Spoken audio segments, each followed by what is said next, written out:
So, what is possibilities? What are possibilities?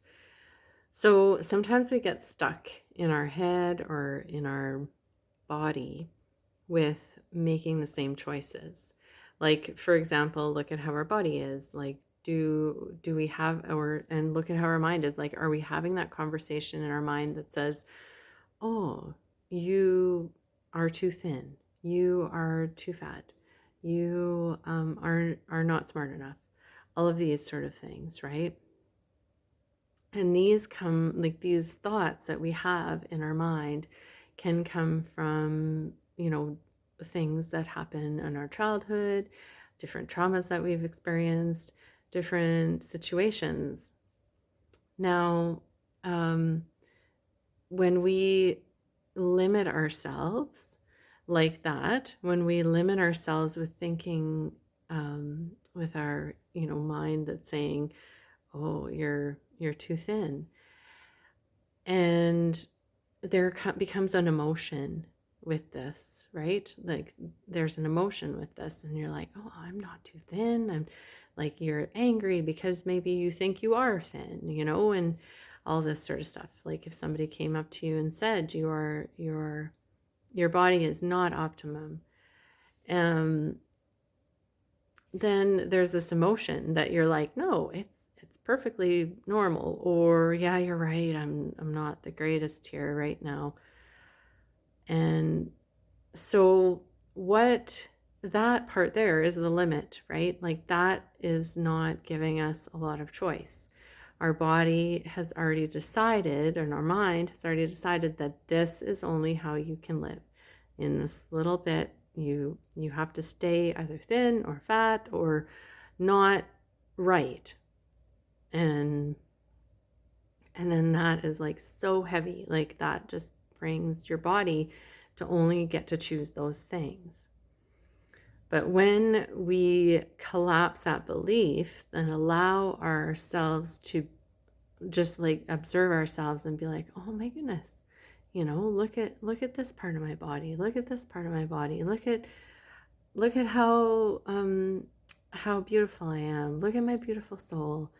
When we're allowing ourselves to see that beauty or without that emotion that is contained within those words, maybe that we've heard as a child or that um, we've kind of uh, accumulated along the way, and that emotional, um, like emotional, like pardon me, hyperness that comes from these these words, right? And these beliefs and these thoughts that go in our minds.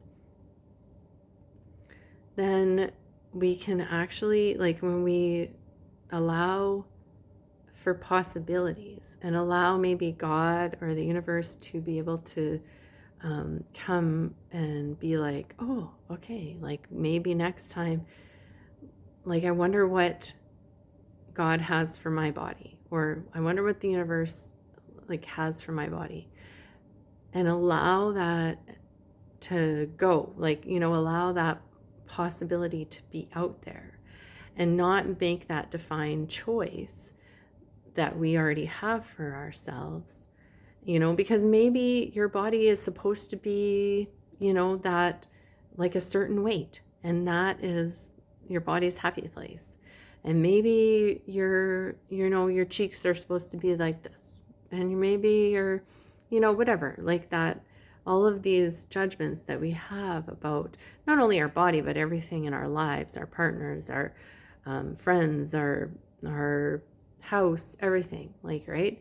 So when we allow for a possibility instead of making that judgment that it only can be this way, and then we can allow amazing things to happen. So if we just said, like, I wonder what today has in store for me, and not even like just be like, have that little thought of like, I wonder what today has in store for me, and then just like not try to answer it. Or I wonder what my body is to look like. Hmm. and just like leave it there. And then that creates more possibilities than us being like in the wrongness of ourselves. And that creates like that emotional trauma, right? So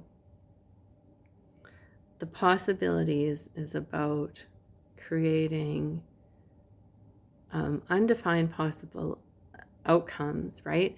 Because what if our day was supposed to meet like some amazing person, and they're going to be our best friend from now on. So what if that happened, right?